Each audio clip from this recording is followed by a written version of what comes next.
Hello, everyone. Hope everybody is having a good night.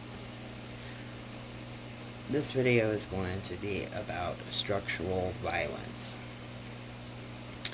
Structural violence refers to the form of violence wherein social structures or social institutions harm people by preventing them from meeting their basic needs. Although it's less visible, it is by far the most lethal form of violence, causing excess deaths that would not occur in more equal societies. Structural violence is defined as social forces that harm certain groups of people, producing and perpetuating inequality in health and well-being. It includes social, economic, and political processes that manifest in both material and symbolic means of social exclusion.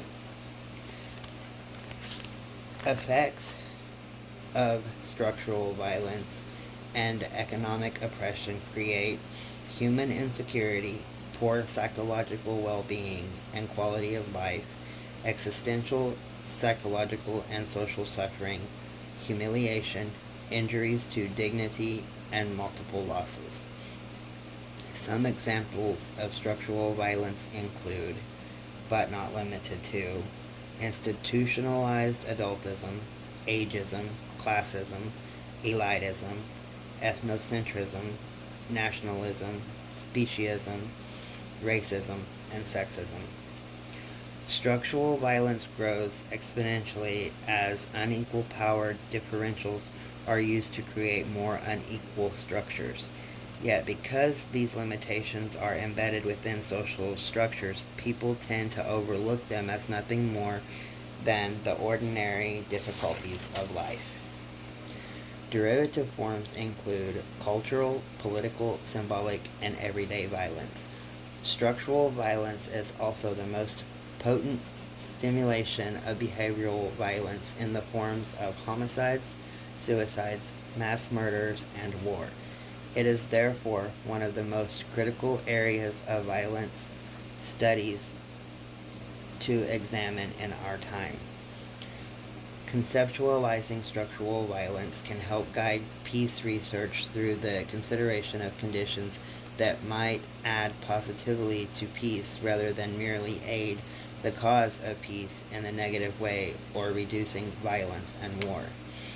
If you have been or know of someone that has been a victim of structural violence, there is a website located at www.thecrisiscenter.org. There is a 24-hour crisis hotline at 1-888-247-7472, or you can email info@thecnsiscenter.org. By now you may be wondering what you can do to bring real change, because change starts at the individual level. 1. Boldly denounce racism and white supremacy. Issue a formal statement at your job if you notice it. You can issue a formal statement if you are out and you witness somebody representing a business making racial remarks or denying somebody what they need from that business. You don't have to be part of the business to take a stand. And state it publicly. Social media or anything. Call out the people that you see doing this. Number 2, speak truth to power. Challenge and hold your colleagues and groups accountable for their language, ideas, and systems. Check your friends and family who continue to use racist remarks. You can do it in a loving way, but let them know you are not comfortable with it, nor will tolerate it. Speaking truth to power is done in both our professional and our personal lives. Number 3, use different terms in your speaking and writing. Use words like marginalization, institutionalism, racism, equality, etc. Number 4, Read books that address systemic racism in our current everyday lives. The Color of Law by Richard Rothstein. Just Mercy by Bryan Stevenson. That one is now a movie. Rising Out of Hatred by Eli Soslow. White Fragility by Robin DiAngelo. Those are all good starts. The next one, Vote for Community Action Staff, board members, or whoever can create a change.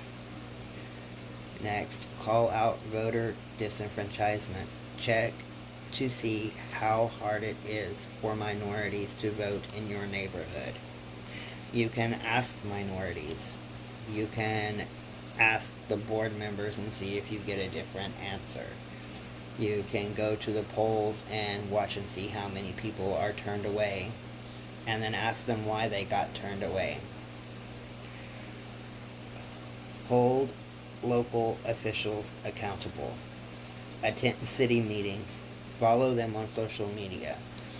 You can do this and make sure that they are not saying one thing and doing something completely different. You can also provide kids with books like Let's Talk About Race by Julius Lester, or We're Different, We're the Same by Bobby Cates and Joe Matthew. Review your community as a CAA. If your community doesn't have one, develop a police brutality and racial equality task force. Or you could run for office. Then use your position to honestly address the issues. I'll close this video with two quotes, both of them by Martin Luther King Jr. The ultimate measure of a man is not where he stands in times of comfort or convenience, but where he stands in times of challenge and controversy. The second quote, in the end, we will remember not the words of our enemies, but the silence of our friends.